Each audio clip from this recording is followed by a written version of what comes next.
Hello everyone, welcome back to my channel. My name is Alexa and today I'm doing a book review of The Inmate by Freida McFadden. I do not have the physical copy of this book because it is actually available not only on Kindle Unlimited but on Amazon Prime. So you don't even need a Kindle Unlimited subscription to get this book. If you have Amazon Prime, you can actually get it included with the subscription. So yeah, that's really cool. It's super accessible, and when a book is free like that on e-readers, I don't usually feel the need to buy a physical copy of it. And as we've established in the past, I don't really have room for many more physical copies of books. So yeah, but moving on, this is the second Freida McFadden book that I've ever read. I've mentioned multiple times before that I have read The Housemaid by Freida McFadden. This was my first Freida McFadden book. Then I read The Inmate, and I have now also read The Teacher. And while reading 3 books from an author may sound like a lot, Miss Freida has a lot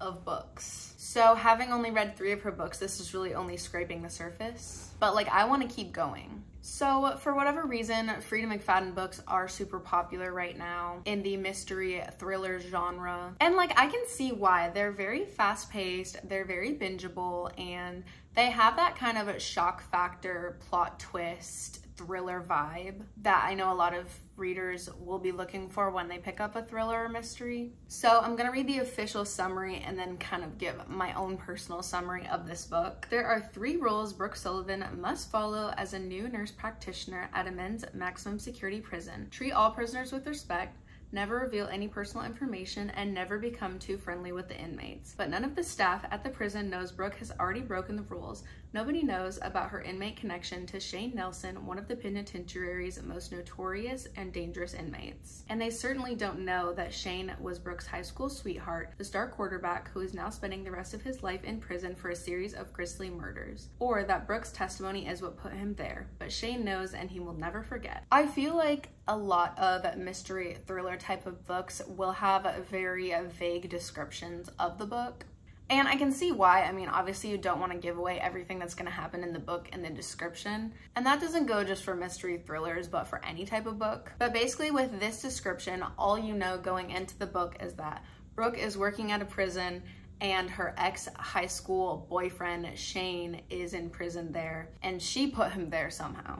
I guess if I were to kind of give a no spoiler description of this book that goes a bit more into detail about the storyline, it is a past and present POV where it is showing Brooke's current life and present day, working at this prison, taking care of her son, and basically just navigating life in general. But as it flips back to the past timeline, it kind of shows us where her son came from, the reason she is needing to work at this prison, why she left this town originally, and what made her come back, different things like that. So we're kind of going through her life, but flashing back in between chapters to her past, which kind of reveals reasons for what she does in the present day. Hopefully that makes sense. This book is at 387 pages. It has 54 chapters plus an epilogue, so 55 chapters. So the chapters are pretty short. It evens out to about 7 pages per chapter or so. Some are longer, some are shorter, give or take. This book has a 4.4 rating on Amazon out of over 100,000 reviews. And it also has a 4.09 on Goodreads out of over 300,000 ratings. So this is a pretty highly rated book. And even though it's pretty highly rated, I do see a lot of hate for this book online. Mostly people saying that Brooke's character is extremely dumb, that you have to suspend your belief to enjoy the story, and also people having difficulty with the writing style and pacing. I'm gonna go through my take on these criticisms one by one. First of all, people saying that Brooke's character is dumb. I can see where people are coming from with this opinion. However, I think it's kind of normal for a character in a thriller, suspense, horror, any type of book like that, or even any type of story, like especially movies, these characters are notoriously dumb. This past Halloween, I watched a ton of classic Halloween movies like Nightmare on Elm Street, Friday the 13th, The Exorcist. All these movies, the characters do the most cliche, dumb things. They go into the woods alone. They go down the creepy hallway to see if there's a killer. They go places they shouldn't be going alone. They trust people that they shouldn't trust. Things like that. I mean, we've seen it all before, but I think an element to this story that is not considered is that Brooke has actually been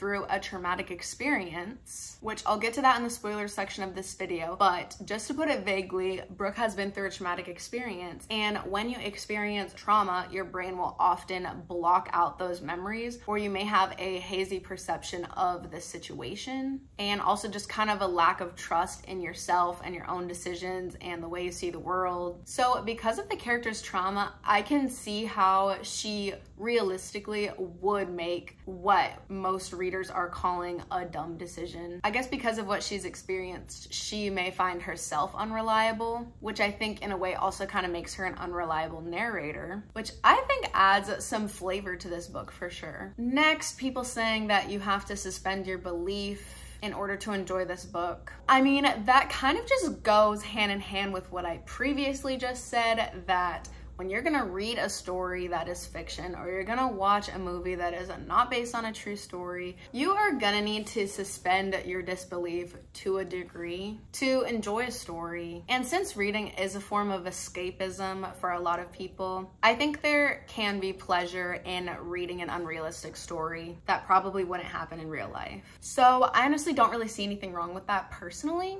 Again, these are all just my opinions. And the third criticism that I'm going to touch on is people saying that they don't like Freida McFadden's writing style or her pacing in her books. I think generally speaking, the pacing of her books is pretty fast-paced. However, I think there is a lot of setup and build-up to the climax of the story, which also at the climax, she tends to unravel various plot twists. So I can understand a reader having impatience to get to that point. Some other mystery thriller authors will kind of give you pieces of plot twists and pieces of the story throughout. However, I feel like Freida will tend to wait till the end of her books to unravel any plot twists or reveal mysteries that have been ongoing throughout the story. So yeah, I mean, I can't really debunk that. It's really just personal preference, but for me, this really works because it keeps me wanting to read till the very end because I know that the payoff is more than likely going to be worth it. All right, it is officially time to get into the spoiler section of this video. So if you have not read this book and you don't want it spoiled for you, I invite you to skip to this time of this video where the spoilers section will conclude. I will sip my tea while I wait for you to skip to this time if you do not want to listen to any spoilers. Okay, hopefully the people that don't want spoilers are gone because I'm about to rate 3 spoilers in this book out of 10. Now, first of all, a more spoilery summary of the book. Brooke goes to work at this maximum security prison, and as the description of the book states, her high school ex-boyfriend is in said prison. Basically, in high school, Brooke, Shane, another football player, Brandon, Brooke's friend, Chelsea, Brooke's childhood friend, Tim, and this random girl, what's her name? Kayla. All 6 of these people go to Shane's like woodsy cabin house for a little high school kickback. Parents are out of town, no cell service. You get the vibe. Brandon ends up stabbed to death. Chelsea also dies. Kayla also dies. I don't really find this to be the twisty part. I think this is kind of just more setup for the rest of the story. And then the whole reason that Shane is in prison is because it's mentioned so many times, maybe too many times, that Shane has this sandalwood scented aftershave. She also has a snowflake necklace that Tim, her childhood friend, gave to her when they were younger. So in this house, she remembers getting strangled with the necklace and smelling the sandalwood aftershave. So she thinks that Shane tried to strangle her with the necklace that Tim gave her because she smells the cologne, and it makes sense that Shane would be jealous of the necklace that Tim gave her. This is the whole reason that Shane is in prison. Then in the present timeline, as things go on, of course, Brooke encounters Shane in the prison that she's working at, and she's not supposed to share any personal information with him, but of course she does. She talks about the son that she has that's 10 years old, and the last time her and Shane were together was 10 years ago, so do the math, it's probably his kid. Additionally, another character that's important to the story is the babysitter that Brooke has for her son Josh. Her name is Margie. She's a very sweet, grandmotherly figure, does lots of cooking, cleaning, wonderful lady. So life goes on with Brooke working at the prison, and it turns out that Tim, her childhood best friend, is now either the school superintendent or principal, something of that sort, a higher up at Josh's school. So Brooke now encounters Tim, so they start dating, and Brooke really likes Tim. The son Josh also really likes Tim. Life goes on, and a random side character named Kelly Underwood, which I'm like,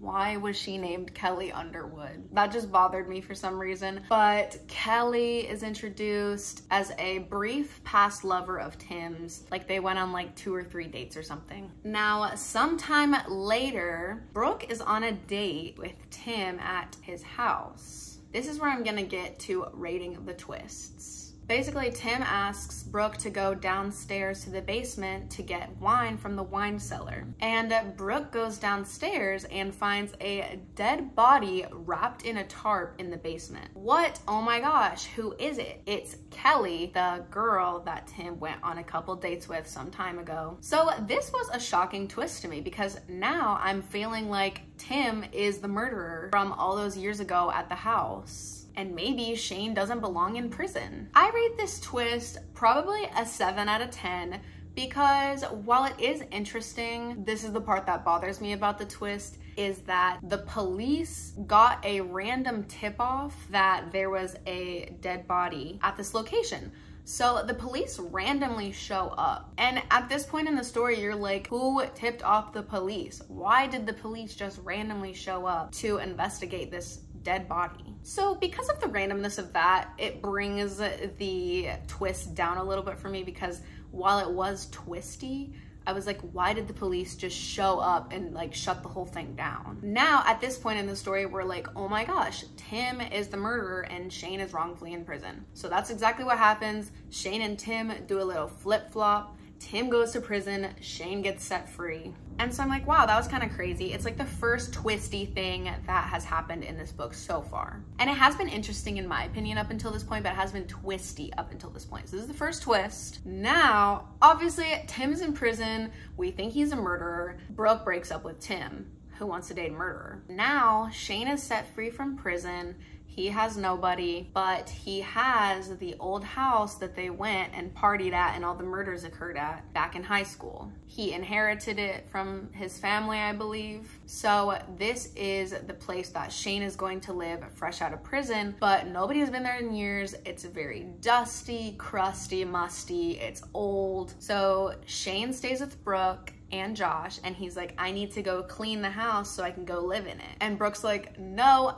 way, I am not going back to that house. That is where I witnessed murders. That is where my trauma comes from. That is where I almost got strangled. She's like, no, I'm not going there. Then Shane is like, Josh, do you want to come to this awesome house? And so now Shane gets Josh wanting to go. So now Brooke is like, whatever, I can't just let my son go with this freshly freed ex-convict.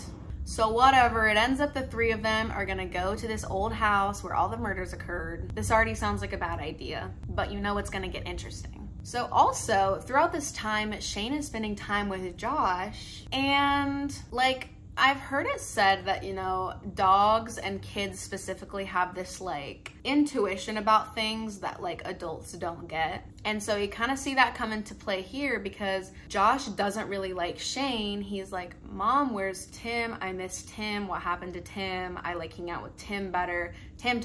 Josh doesn't like Shane. He wants Tim back. Keep that in mind. Then they go to the farmhouse and things start to take a turn from here. Brooke wants to stay in the car because she truly does not want anything to do with this farmhouse. So she lets her 10-year-old son and this ex-convict, Shane, go into the farmhouse and start cleaning, and then eventually they get out into the woods doing who knows what. Brooke starts to get worried. She twists her ankle. She has no cell service, all these things. And someone's driving by, so she flags them down and is like, hey, can you help me? This guy and my son are in the woods. My ankle's twisted. I need help. This lady that she flags down turns out to be Margie, the babysitter. Remember, sweet granny figure. Then here's where we're going to get into twist number 2. Margie pulls out a gun on Brooke, and it is revealed that Margie is actually named Pamela, and this is Shane's mother. And the whole story starts to unravel from here. It turns out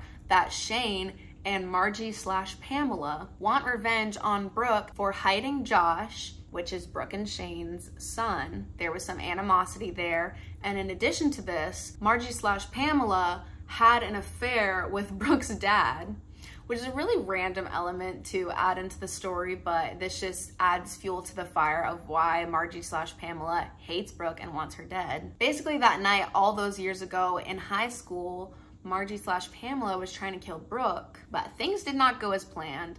Different people died, all these things. So I rate Margie/Pamela being Shane's mom and all of her motives for wanting to kill Brooke.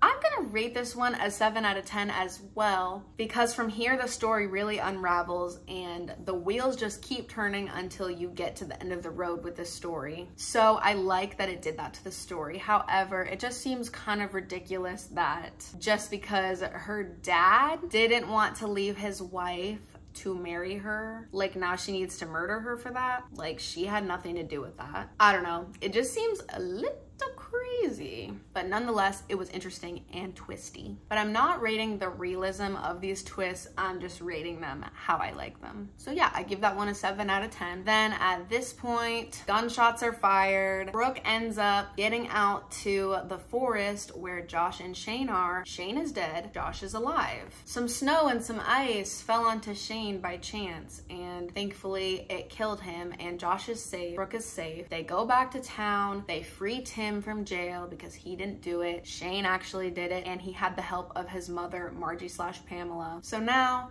Tim and Brooke and Josh live happily ever after. Except there's an epilogue. And you guys already know that I am so apprehensive about epilogues. Like, do authors know that not every single book needs an epilogue? But this one was good because it has another twist. And that brings us to our third twist of the book, which is a POV of Josh the son. And it turns out that Josh the son knew that Shane was a bad person. He kind of knew what was going on. I told you before, he had the intuition that he didn't like Shane. He knew that Shane was trying to hurt his mom, and he wants to do anything he can to protect his mom. So he shakes a tree when Shane isn't looking, drops all the snow and ice on him. He gets buried, he can't move. Then Josh finds a really sturdy icicle and hits him in the head like he learned in T-ball or something like that. It describes something about him learning to swing a bat in T-ball or something like that. So he hits Shane in the head with an icicle, dead. So Shane was actually killed intentionally by Josh to protect his mother, which I think is a awesome twist, because since Josh is Shane's son, it kind of shows that sinister criminal connection that they have in a way. And it's also just like kind of, you wouldn't really assume that a 10-year-old could or would be able to do that, but it's also not unrealistic enough to not believe, because like ice is really sturdy. Like icicles do kill people. People do get buried under snow. Like these things happen. So Josh protecting his mom by killing Shane, I honestly give this a 9 out of 10 twist. I give it a 9 out of 10 twist because I honestly kind of wish we could have had a little bit more of Josh's POV throughout the book to make this POV have more of an impact, because we kind of just jump into Josh's mind out of nowhere, and I kind of wish that we would have had a little bit more of his thought process throughout the book. However, 3 POVs with all the other characters may have made the story a little too confusing and complex. So yeah, I give that one a 9 out of 10. great twist. And in addition to me liking this twist, I don't really think there will be a sequel to this book, but I kind of like that it's open-ended to where like maybe there is a sequel, who knows? Or it could kind of be up for interpretation in your mind if you think about books long past the time that you read them. So yeah, that is me rating my top 3 twists in The Inmate. Hello, welcome back if you skipped all the spoilers. So yeah, with all of that being said, I think it's pretty clear that I did like this book. Like I've mentioned kind of throughout this video, there was a couple of things that just didn't do it for me. I would have preferred it to be a different way. All things considered, I ended up giving this book 4 stars. I will also say that I personally really like reading about prison. It's just an intriguing topic to me. Reading about it is really interesting because it is not something that I've experienced nor plan to experience. So reading stories about it, watching movies about it is interesting to me. It gives a glimpse into a reality that is not my own. But I know like prison stories give people the heebie-jeebies and maybe they don't really like stories about prison. So if you don't, obviously you're gonna like this book less than I did. But with that being said, I think that is pretty much all for this video. Let me know down below if you guys liked this book, what you rated it, your thoughts, basically anything you want to let me know. If you want more book reviews on Freida McFadden books that I've read, like I said, I've also read The Housemaid and The Teacher, so maybe I'll review those in the future. And I'll also probably be doing other book reviews too. All right, I've been talking for a really long time now, so that is going to be all for this video. Make sure to give it a like if you liked it. Leave a comment down below. Let me know anything you want to let me know. Make sure to follow me on Instagram and make sure that you are subscribed so that you can see more videos from me in the future. And I will see you guys in my next video. Bye!